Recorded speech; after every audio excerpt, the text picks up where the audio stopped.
Olá pessoal, vamos conhecer um pouquinho mais sobre o Scrum? Então eu preparei esse vídeo para que nós pudéssemos conhecer um pouco mais sobre o Scrum sob uma perspectiva prática. Né? Então eu pretendo exemplificar para vocês a elaboração dos artefatos do Scrum e também conhecer algumas técnicas que podem auxiliar no planejamento de uma sprint.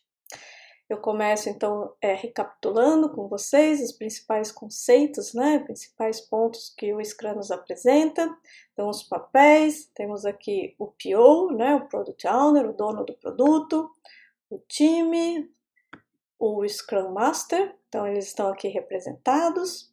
Temos os artefatos, o Product Backlog, o Sprint Backlog, o gráfico de Burn Down. E temos algumas cerimônias, né?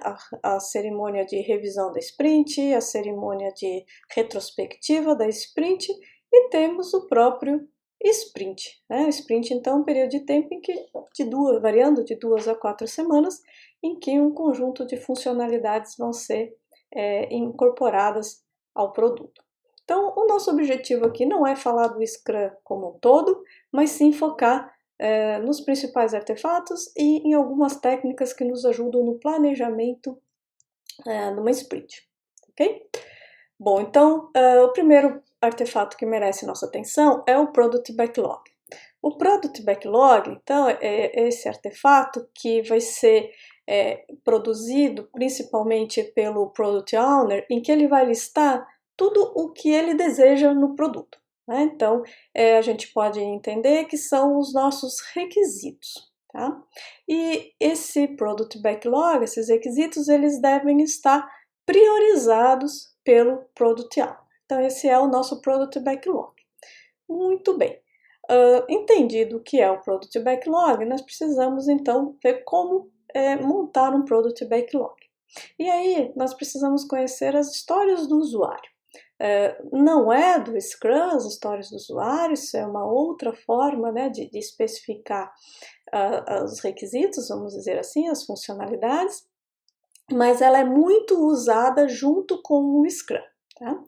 Então, as histórias dos usuários, elas vão ser escritas em linguagem natural e vão exprimir, vão representar, vão descrever o comportamento de uma funcionalidade esperada.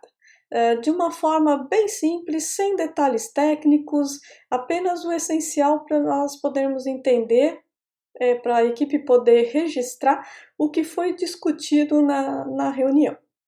Então, uma história do usuário, ela tem esse formato, né? Como perfil do usuário, eu posso, gostaria, devo realizar uma função requerida para acrescentar um determinado valor ao negócio. Então vejam que a história do usuário tem algumas partes fixas, como eu gostaria para, né? E algumas partes em que a gente vai ter que identificar no contexto daquele projeto quem é o perfil do usuário, qual é o perfil do usuário interessado naquela funcionalidade e por que que essa funcionalidade ela é relevante, ela é importante, qual é o valor que ela agrega para esse projeto. Né? Então, essa seria uma forma de nós descrevermos os nossos requisitos em um Product Backlog.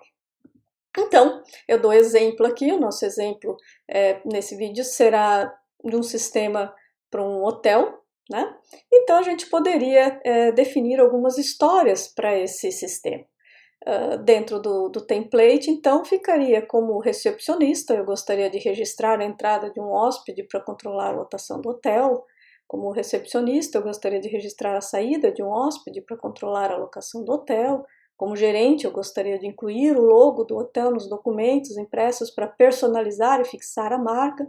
E assim vai, né? Vejam que as histórias do usuário aqui tem o perfil do usuário que tem interesse nesta funcionalidade e tem o porquê que essa funcionalidade é importante. Então, nós temos este template reproduzido em todas as nossas histórias.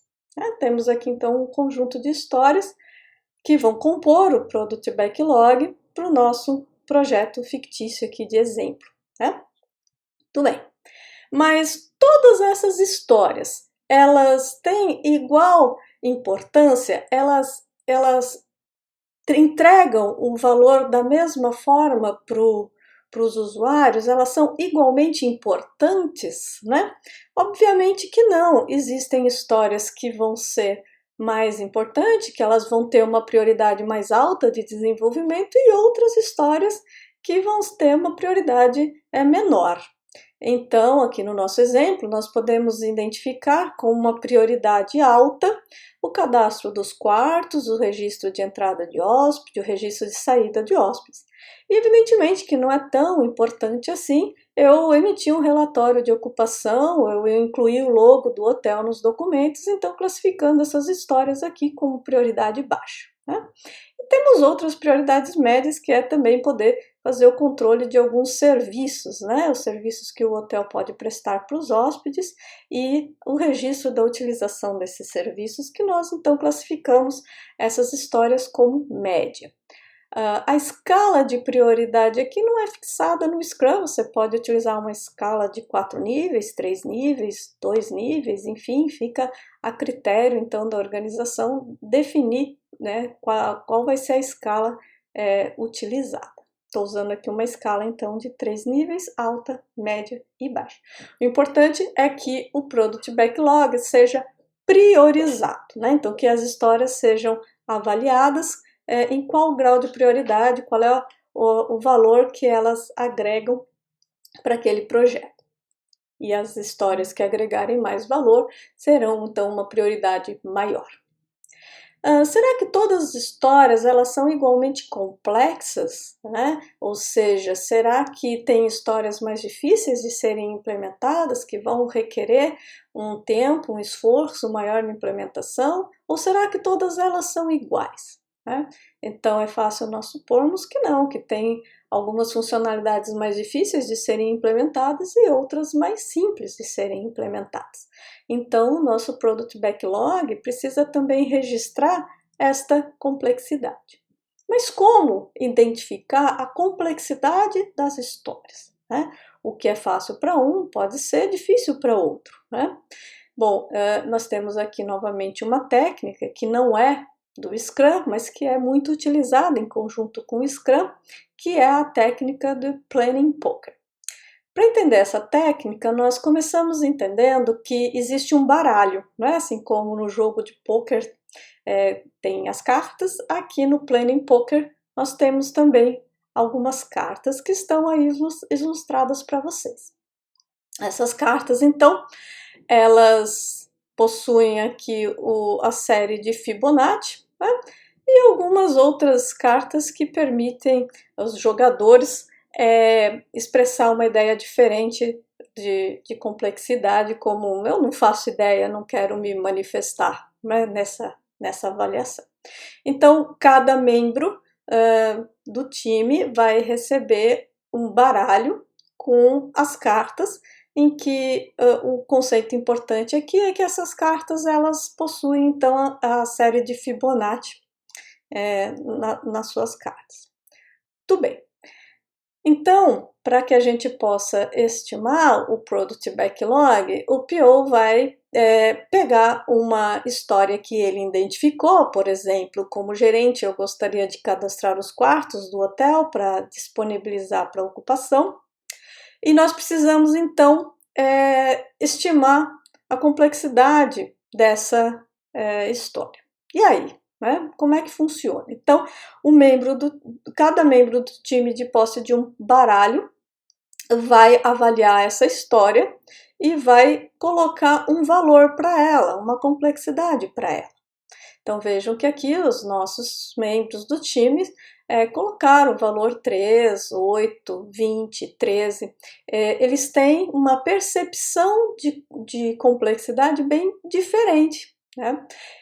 Como que eles chegaram nesses valores? Bom, nessa rodada, cada um, a partir da história, colocou a sua percepção. Talvez o membro C, que colocou um valor 20 para a complexidade daquela história, pudesse estar pensando que o cadastro do quarto poderia ter uma interface gráfica representativa da planta do hotel e que isso iria dar uma complexidade de desenvolvimento. Já talvez o membro A, assim como o membro D, pensaram, olha, um cadastro de quarto é simplesmente o cadastro de um número, o quarto 101, o quarto 202, o quarto 303, e acharam super simples fazer um cadastro de um número. Vejam que a partir dessa percepção de complexidade, cada membro vai expor os seus motivos, né, de por que eles pensou numa complexidade X. Tá? E a partir dessa explicação, o PO pode elucidar alguma característica, por exemplo, ele pode dizer que não desejo uma interface gráfica, assim como ele pode dizer não é apenas um cadastro do número, eu desejo algumas outras informações que são relevantes para o cadastro de um quarto de hotel. Por exemplo, a questão de acessibilidade, a questão da metragem, a questão de uma categoria, e aí você vai descobrindo então exatamente o que envolve esta funcionalidade, né? E retirando dúvidas, conhecendo mais os detalhes, né? Vejam que quando a carta é apresentada, ela é a opinião de um membro da equipe sobre aquela funcionalidade. E eles apresentam as cartas ao mesmo tempo. Isso permite com que cada um expresse a sua opinião daquela história, sem estar sendo influenciado pelas opiniões dos demais. Ao mesmo tempo, essa opinião ela pode não corresponder a alguma característica da funcionalidade ou encontrar algum empecilho de tecnologia que o PO ou um outro membro da equipe pode solucionar ou pode esclarecer a partir do momento em que cada um apresenta a sua visão. Mas e aí, qual é o valor que nós vamos colocar para a complexidade dessa história? Ainda não sabemos, está muito diverso. Então nós partimos para uma segunda rodada em que cada membro vai novamente, a partir dessa discussão da primeira rodada, rever a complexidade a partir do que foi discutido na primeira rodada. A tendência é que, conforme as rodadas vão acontecendo, os valores tendem a ir se aproximando.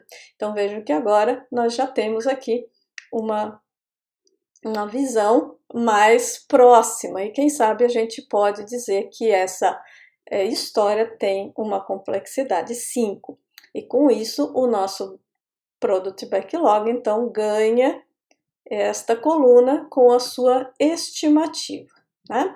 E esta é a visão final do Product Backlog. São as histórias do usuário priorizadas e estimadas. Bom, vimos então que para fazer a história do usuário temos um template, né? A prioridade ela é definida a partir do PO, é o PO que prioriza e que deve de compreender quais são as histórias mais relevantes e as que podem ser deixadas para momentos futuros de desenvolvimento, e são estimadas a partir da visão e do entendimento do time da complexidade de cada história. Essa é a nossa visão geral de um Product Backlog. Passamos agora, então, a ver como montar um Sprint Backlog. Né?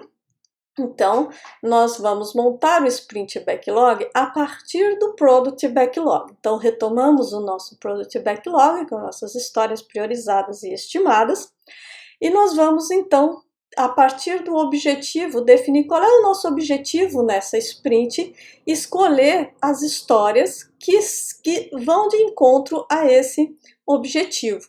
E, evidentemente, que vamos tentar escolher as histórias obedecendo à priorização delas. Então, nós podemos definir que nós vamos, nesse sprint, fazer o cadastro dos quartos. Muito bem, então ela vai entrar no nosso Sprint Backlog. Pegamos essa história e quebramos ela em tarefas. Tarefas é o que precisa ser feito para realizar aquela história.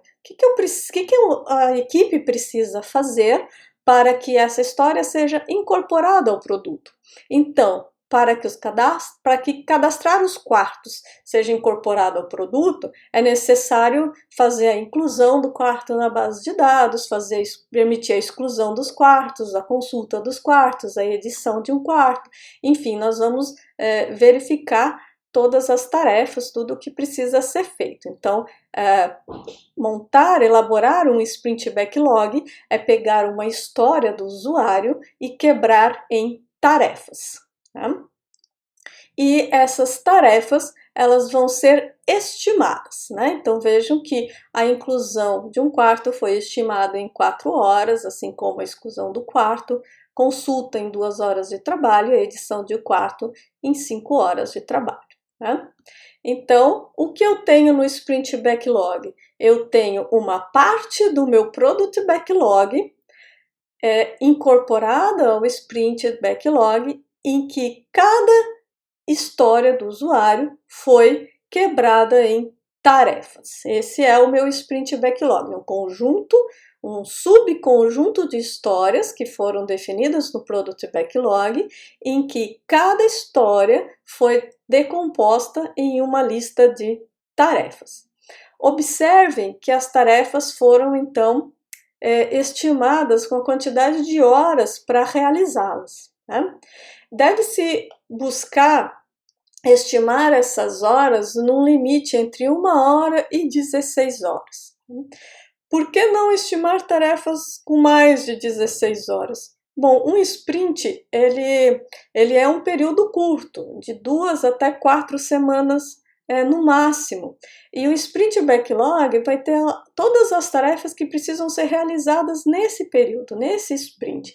Se eu estimo tarefas com uma quantidade de horas muito grande, fica difícil o monitoramento, fica difícil o acompanhamento, porque de repente você tem uma tarefa que levou 5 dias para ser feita. Ora, 5 dias pode ser a metade do tempo de uma sprint.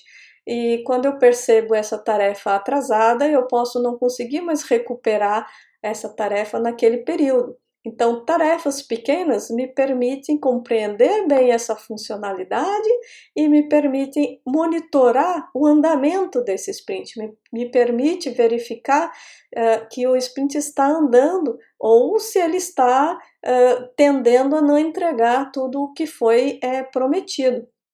Então, veja, com uma estimativa pequena de horas, eu tenho que praticamente em 2 dias, se o meu limite é 16 horas, a cada 2 dias uma tarefa tem que estar sendo concluída, né?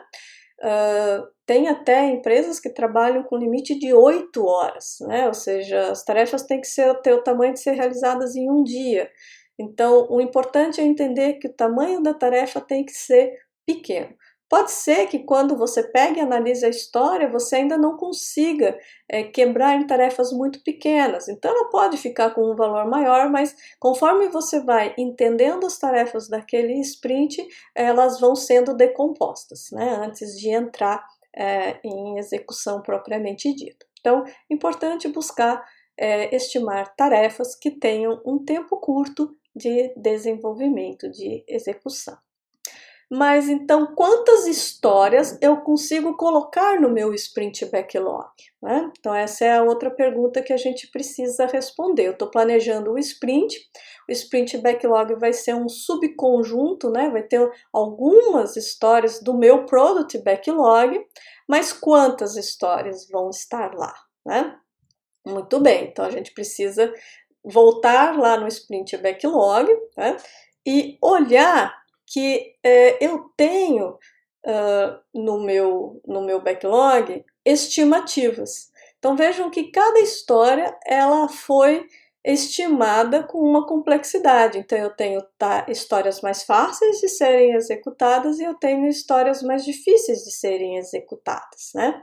Então, conforme eu for pegando essas histórias e colocando no meu Sprint Backlog, essas histórias elas vão somando um tamanho aqui dentro, né? Então veja, aqui é o meu Product Backlog, em que cada história tem aqui uma estimativa. Conforme eu vou pegando uma história e jogando para o meu Sprint Backlog, eu estou adicionando esses pontos ao meu sprint, né? Aí eu peguei uma tarefa de 5, uma tarefa de complexidade 5, outra tarefa de complexidade 3. Veja que aqui o meu Sprint Backlog já está somando 26 pontos. A gente então tem que conseguir conhecer qual é a velocidade que esse time consegue produzir, quantos pontos o time consegue produzir em um sprint, né? Então essa é uma métrica importante no Scrum.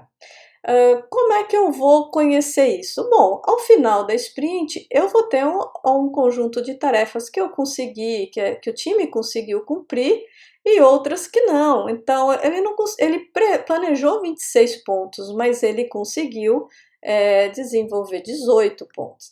Então, os primeiros sprints é possível que você erre, né? Porque você está conhecendo a capacidade da equipe, você está conhecendo ainda aquelas histórias.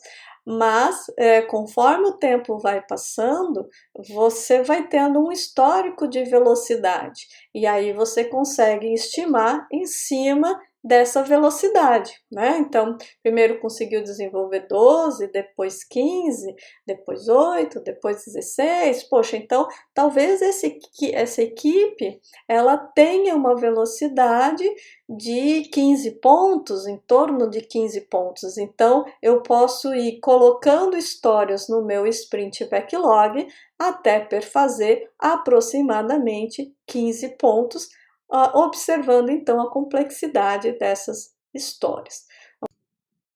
Vamos então supor que a equipe já tenha colocado um conjunto de histórias que perfez 10 pontos. E eu tenho uma capacidade então de produzir 15 pontos. Portanto, eu vou escolher uma história que vá de encontro ao objetivo do sprint, que observe a lista de prioridades, mas que ela tenha um tamanho máximo de 5 pontos. Considere também a capacidade da sua equipe quando estiver fazendo o planejamento da sua Sprint Backlog. Por exemplo, um time de 6 pessoas, 6 desenvolvedores, trabalhando 8 horas por dia, para um projeto em que as sprints estão definidas em 2 semanas, ou seja, 10 dias úteis. Portanto, nós temos uma capacidade de 480 horas por sprint. Então, quando nós estamos lá fazendo o planejamento do nosso Sprint Backlog, nós temos que olhar o esforço que nós estamos estimando para essas tarefas. Então, vejam que para cada tarefa eu tenho uma quantidade estimada de horas. Se eu somar, eu vou tendo o meu esforço planejado. Então, eu vou incluindo histórias no Sprint Backlog até que o esforço planejado das tarefas não ultrapasse a capacidade do time. Bom, a minha capacidade é 480 horas, então eu posso incluir 480 horas de soma das tarefas? Não, não é recomendado, não seria uma boa prática. Estime até se aproximar a 80% da capacidade, porque a gente sabe que a pessoa não é 100% produtiva, né? Ela vai atender telefone, ela vai ajudar um colega, e nós estamos trabalhando sobre estimativas. Então, se eu coloco no máximo da capacidade daquela equipe, com certeza, ou muito provavelmente, não vai conseguir concluir essa sprint. Portanto, nós trabalhamos com um percentual de 10 a 20%. Então, se a minha capacidade total é 480 horas, eu poderia, considerando uma estimativa de 80%, eu vou colocando histórias até que o esforço se aproxime de 384 horas. Não mais do que isso, porque dessa forma eu estou considerando um erro também de estimativas e considerando a capacidade efetiva da equipe. E como é que eu acompanho o progresso, né? Ok, eu estimei a sprint backlog, agora ela está executando, e como é que eu acompanho se o meu sprint está indo bem ou não? Muito bem. Então, o nosso quadro de tarefas nos ajuda nessa missão, né? Então, eu tenho aqui a história que foi colocada para ser executada nesse sprint, e aqui eu vou ter, no comecinho da sprint, todas as tarefas. E conforme as tarefas vão sendo alocadas para que sejam desenvolvidas, elas vão passando então para a coluna de que elas estão sendo executadas, e conforme elas vão sendo concluídas, elas vão para a coluna de feito, né? Então você pode estar atualizando esse quadro, incluindo o nome do desenvolvedor em cada tarefa, e aqui você olha e você sabe todas as histórias que vão estar sendo desenvolvidas, todas as tarefas que precisam ser feitas, todas as que estão em execução nesse momento e todas as tarefas que já foram concluídas. Se você olha um quadro desse e você está no final do sprint, ainda tem muitas tarefas aqui, é possível que a sua sprint não consiga concluir, né? Então esse quadro já te dá uma perspectiva, né, do andamento dessa sprint. Você também consegue, por esse quadro, verificar em que cada membro da sua equipe está trabalhando. Você consegue ver quais foram as histórias que ainda não foram concluídas. Enfim, né, ela é um quadro bastante visual que permite você rapidamente entender algumas coisas sobre o progresso da sua sprint. Mas esse quadro ele não precisa ser um quadro digital, né? Ele pode ser digital, você pode utilizar uma solução computacional para estar representando as suas tarefas e o status dela, ou você pode mesmo utilizar um quadro não digital, um quadro real, né, para representar então as suas tarefas, né? Então isso fica a opção de cada equipe em como vai estar querendo monitorar o seu projeto, se no mundo real ou no mundo virtual. Muito bem. Somado então a esse quadro, nós temos o burn down, o gráfico de burn down. Nesse gráfico, nós temos aqui no nosso eixo Y as horas, e aqui no eixo X os dias. Então veja, aqui nós temos um sprint de 3 semanas, tá vendo? São 3 bloquinhos de 5 dias úteis. E aqui nós temos as horas, ou seja, eu vou somar todas as horas estimadas para as tarefas e eu vou ver quantas horas eu tenho nessa sprint. Então, por exemplo, são 120 horas de desenvolvimento previstas nessa sprint, que devem de ser cumpridas ao longo de 15 dias. E nesse gráfico, então, nós vamos a cada dia marcando a quantidade de horas que faltam ser desenvolvidas. Essa linha aqui, ela nos dá o ideal, né? Então, às vezes eu vou estar embaixo dessa linha, às vezes eu vou estar acima dessa linha. Essa figura aqui, ele representa um gráfico de burn down em que mostra que eu coloquei poucas histórias nesse sprint. Provavelmente eu vou conseguir terminar essas histórias muito antes do final do sprint. Já esse outro gráfico aqui, eu consigo perceber que eu estou me afastando aqui do real, né, do desejado, desculpa, estou me afastando aqui do desejado, de forma que eu não irei entregar, provavelmente, todas as histórias prometidas, né? Então, eu olho para esse gráfico e eu consigo enxergar como é que está o andamento do meu sprint. Pessoal, era isso por hoje. Espero que tenham entendido basicamente como funciona. Fiquem bem e até a próxima.